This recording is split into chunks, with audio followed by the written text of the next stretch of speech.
गिलौला के सुविखा ग्राम में है और आज है परशुराम जयंती। परशुराम जयंती के उपलक्ष्य में अखिल भारतीय ब्राह्मण एकता परिषद श्रावस्ती के द्वारा यहाँ पर आयोजन किया गया है कि परशुराम जी का, भगवान परशुराम जी का आरती करेंगे और यहाँ पर उनकी जो है इच्छा, मतलब आरती भी होगी, भोग भी लगेगा, प्रसाद भी वितरण होगा। और जो भी यहाँ पर ददन मिश्रा जी भी आ जा रहे हैं, आज ही के समय मुख्य अतिथि के रूप में यहाँ पहुंच रहे हैं। पंडित जी यहाँ पर साथ में, ये लोग यहाँ के आयोजक हैं, समझ लीजिए मेन कार्य करने वाले यही के हैं, और पंडित जी यहाँ पर मंदिर पे ही रहते हैं। और जहाँ पर हम लोग खड़े हैं, ये परशुराम जी की जो मूर्ति, भव्य मूर्ति आप देख रहे हैं, ये 1 साल पहले इसकी स्थापना हुई है ना। और यहाँ के पीछे अगर जाएंगे तो इनके गुरु, जिसको गुरु मानते थे शिव जी, उनकी भी मूर्ति पीछे है। आप लोग जहाँ पहुंचेंगे सुविखा ग्राम में, मतलब एक हिंदुत्व का ग्राम देखेंगे तो सुविखा बढ़िया ग्राम आएगा, और वहाँ पर मंदिर भी है, और शंकर जी के मंदिर भी है, उसके बाद परशुराम जी की भी है, ललिता माता की भी मंदिर है, कई मंदिर है, हनुमान जी का भी मंदिर है, शनिदेव का भगवान, मतलब हर एक मंदिर आप ज्यादा से ज्यादा 3, 4, 5 मंदिर यहाँ पर मिलेगी। और आप अगर देखना चाहें ऐसी जो है खूबसूरत दृश्य, तो आप लोग यहाँ पर आए। हम लोग थोड़ा बात करेंगे जो आज परशुराम जयंती का जन्मोत्सव मनाया जा रहा है, तो इसके उपलक्ष्य में पंडित जी का क्या कहना रहेगा आज के लिए? आज सबसे पहले आपका स्वागत है यहाँ पर। आज परम खुशी की बात है कि इस ब्राह्मण बाहुल्य ग्राम में 1 साल पूर्व परशुराम भगवान का मंदिर बनाया गया था, जिसमें यह भव्य मूर्ति ABVP के कार्यकर्ताओं के द्वारा स्थापित की गई थी। तब से यहाँ बराबर नित्य प्रति सुबह शाम बिना किसी हर्जा के रोज पूजा पाठ होती है, और एक संदेश जाता है कि क्षेत्र के ब्राह्मण लोग एकत्रित होकर के और संगठित होकर के, जैसा कि एक हवा चल गई है कि अपना देश फिर से जगत गुरु बनेगा, तो बिना ब्राह्मण के अगुवाए जो जगत गुरु माना गया है, अगर यही पीछे रह जाएगा तो यह हमारा देश फिर से गुरु का स्थान विश्व में जो पाना चाहिए उसको पाने में पिछड़ जाएगा। इसलिए सभी क्षेत्र के, जिले के और अपने देश प्रदेश के सभी मूर्धन्य तथा कम पढ़े लिखे जो लोग हैं, वही लोग भी, सब लोग इस संगठन से जुड़े और भगवान परशुराम के आराधना, पूजा पाठ, दान पुण्य जो कुछ हो सके, जिससे समय का दान करके अपना जीवन धन्य करें और ब्राह्मण कुल में जन्म लेकर के अपना जीवन धन्य करें। देखिए, परशुराम जी जो है जन्म उनका हुआ था यहाँ, आप बताएंगे, आप ही बताइए पंडित जी कि उनका जन्म के विषय के बारे में, उनका जन्म किस कुल में हुआ था और उनके पिता कौन थे, उनके मुख्य जो कार्य हुए हैं क्या हुए हैं? ये अपने जमदग्नि ऋषि हुए हैं बहुत पूर्व में, उनके सुपुत्र हैं, इनके और एक भाई थे वत्स जी, जिनके कुल में ही हम लोग जो ये मिश्र लोग माने इनका वत्स गोत्र है, वो सब उन्हीं से हम लोग भी हैं, उसी कुल से वत्स गोत्र भी और ये इनका गोत्र भी। 2 भाई थे ये जमदग्नि ऋषि के 2 लड़के थे, एक परशुराम भगवान और एक वत्स ऋषि जी। तो दोनों ऋषियों ने त्याग तपस्या के बल पर इस विश्व में अपने ब्राह्मणत्व को कायम किया। और एक समय आया कि जब क्षत्रियों का यहाँ पर अपने देश में बहुत बड़ा व्यभिचार होने लगा, अपने अपने मन के हो गए, राजा लोग आलसी हो गए, तो उनको संदेश देने के लिए कि अभी ब्राह्मणत्व जिंदा है और आप लोग होशियार हो जाइए, नहीं तो हम तुम्हारे कुल का ही नाश कर देंगे। और यहाँ तक कि धरती पर कहा, गोस्वामी दास तुलसीदास जी ने भी अपने रामचरित मानस में उद्धृत किया है कि बहुबार मई देवन देने भुजबल विप्र क्षत्रिय बिल्कुल ने क्षत्रिय विहीन कर दिया। और फिर से जब इन लोगों को होश आया क्षत्रियों को, तो ये लोग ठीक से इस देश का राजकाज करने लगे और हमारा देश विश्व गुरु हुआ। आप क्या कहना चाहेंगे? आज परशुराम जयंती है, आज के उपलक्ष्य में, और हमारे देश में जो है हिंदू राष्ट्र बनाने की जो है बहुत ज़्यादा तेजी से लोगों, ब्राह्मणों में और मतलब सनातन धर्म में चल रहा है, उस पर आपका क्या टिप्पणी रहेगा?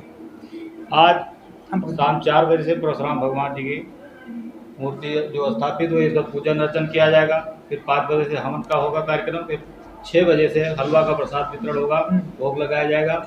इसमें मुख्य अतिथि के रूप में माननीय ददन मिश्रा जी, जो इसमें जिला पंचायत अध्यक्ष अपने, उनको आना है।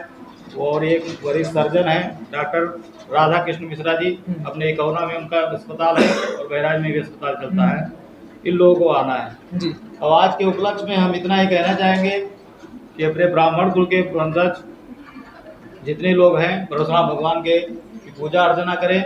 अपने घर पे शाम को अभी जो 6 बजे 7 बजे के बाद तो अपने घर पे 5 दीपक अवश्य जलाएं। और सभी अपने अपने भगवान को मानते हैं।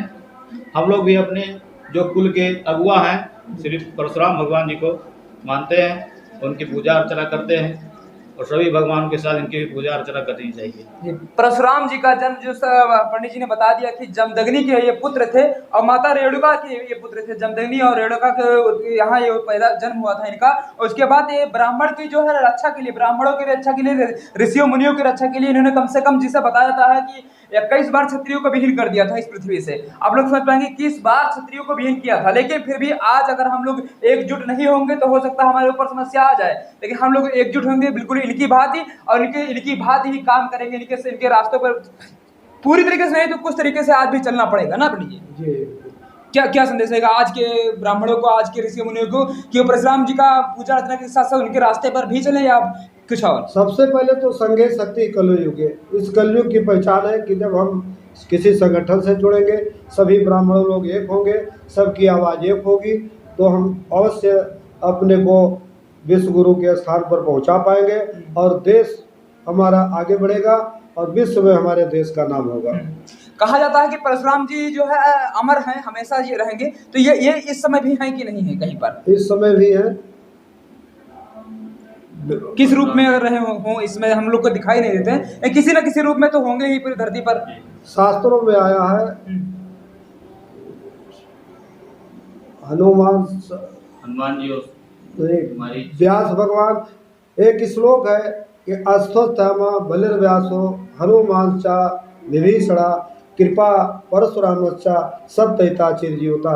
ये 7 जो लोग हैं ये हमेशा हमेशा के लिए चिरजीवे हैं। आज भी इनका अपने जीवन में मानना भी चाहिए और है भी, बिना मानने तो कुछ नहीं होता। ये कलिकाल के देवता हनुमान जी जैसे माने जाते हैं। उन्हीं के साथ में ये विभीषण और एक कृपाचार्य जी, परशुराम जी, ये 7 देवता आज भी जीवित हैं। परशुराम जी की एक बात मैं और बता दूं आप लोग की, जो भगवान परशुराम थे इनका पहले नाम राम भी हुआ करता था और इनके जामदग्नि भी कहते हैं क्योंकि जमदग्नि के पुत्र भी थे। अन्य कई नाम हैं लेकिन इनका परशुराम नाम ऐसे पड़ा थी जिस तरीके से भगवान शिव के प्रिय भक्त थे और सबसे ज़्यादा भक्त माने जाते थे उस समय। और जब शिव जी ने इनको एक अपना परस मतलब फरसा दिया था, उसके बाद उसका नाम क्या था, कुछ नाम था उसका, नाम हम भूल रहे हैं थोड़ा सा, अगर आपको रिकॉल करेगा तो बताना। वो जब फरसा दिया था तो उसको परशु शब्द उनके उसी फरसे से जोड़ा गया। उसके बाद से जब शिव के द्वारा फरसा दिया गया तो उसको इनको परशुराम भी कहलाए और परशुराम नाम जो है सबसे ज़्यादा फेमस हुआ है। और एक बात और है, जब गणेश जी को हम लोग एक दंत क्यों कहते हैं, क्योंकि जब ये एक बार शंकर जी से मिलने गए थे, भगवान शिव से मिलने गए थे, तो वहाँ पर से गणेश जी उनके बाहर पहरा दे रहे थे और उनको मिलने नहीं जाने दे रहे थे कुछ समय के लिए। तो इनकी और उनकी जो है युद्ध हो गया था थोड़ा बहुत, तो उसमें उनका एक दांत इन्हीं के द्वारा टूट गया था, जिसके बाद गणेश जी भी एक दंत कहलाए थे। तो हम कहेंगे कि ब्राह्मण जो परशुराम जी थे ब्राह्मण थे और जब इनमें रौद्र रूप आता था, क्षत्रिय का रौद्र रूप धारण कर लिया करते थे। और ब्राह्मण के साथ साथ ये क्षत्रिय भी अगर इनका देखा जाए तो एक तरीके से थे, लेकिन ब्राह्मण इनका जन्म हुआ था इसलिए ब्राह्मण ही कहलाए ना पंडित जी। तो इसी के साथ हम लोग यहाँ पर दद्दन मिश्रा भी जी आ रहे हैं, थोड़ा उसको भी दिखा दें। और ये मूर्ति आप लोग अपने यहाँ पर अगर स्थापित नहीं कर पाए तो सुबिखा में आइए, गिलौला में, श्रावस्ती जिला है उत्तर प्रदेश का एक छोटा सा जिला, और यहाँ पर मनाया जाता है। पिछले साल से शुरू हो गया, हर साल मनाया जाएगा। आप लोग जब भी पहुँच पाए, आज अगर पहुँचे तो 5 बजे से लेकर के 6 बजे तक कार्यक्रम यहाँ पर रहेगा लगभग। और थोड़ा हम दिखा दें कि दद्दन मिश्रा जी का यहाँ पर कार्यक्रम है, जो कि यहाँ के जिला अध्यक्ष भी हैं और जिला पंचायत अध्यक्ष भी हैं, और यहीं पर अभी कार्यक्रम होगा। जिस तरीके से हमारे क्षेत्र है उस तरीके से बहुत अच्छा काम किया जा रहा है यहाँ पर, और परशुराम जी की जयंती मनाई जा रही है। यहाँ पर अभी जो है जो मुख्य अतिथि हैं वहाँ पर बैठाए जाएंगे, और यहीं पर मेन मंदिर भी आप देखेंगे तो अंदर शिव जी की है, हनुमान जी की है, शनिदेव जी की मंदिर है और ललिता देवी जी की मंदिर है। सभी जी का मंदिर अंदर आपको मिल जाएगा। और यहाँ पर परशुराम जयंती आज बनाई जाएगी, अभी बस 1 घंटे बाद। हम लोग थोड़ा सा पहले आए थे तो हम लोग पंडित जी का विचार भी ले लें, और आज के उपलक्ष्य में आपको बता दें कि भी आप लोग भी ब्राह्मण एकता परिवार से जुड़ें, और जो जितना भी अखिल भारतीय ब्राह्मण एकता परिवार से जुड़े और जितना भी हो सके तो दूर ना रहें, क्योंकि अपने धर्म से जुड़े रहेंगे तभी आप लोग कुछ कर पाएंगे। मंदिर स्थापित है ये 1991 से श्री भूतेश्वर महादेव मंदिर का। अच्छा, शिव जी का जो मंदिर है वो 32 साल हो गए लगभग जी लगभग। जी, अपने द्वारा स्थापित किया हुआ है। आप ही के द्वारा स्थापित किया गया है। बहुत बहुत आपको धन्यवाद कि आप एक ब्राह्मण के होते हुए और ब्राह्मण के रूप में अपने धर्म का प्रचार प्रसार और बढ़ावा कर रहे हैं और मंदिर की स्थापना में अपना पूरा जीवन दे दिए हैं, समझ लीजिए। हाँ, सनातन धर्म के लिए। सनातन धर्म के लिए दे दिए हैं। और जिस तरीके से हम लोग बात करते हैं हिंदू राष्ट्र, अरे हिंदू राष्ट्र नहीं बनेगा, लेकिन हम लोग जब एकजुट रहेंगे तो विश्व गुरु जरूर बन जाएंगे। जय हिंद। Thank you.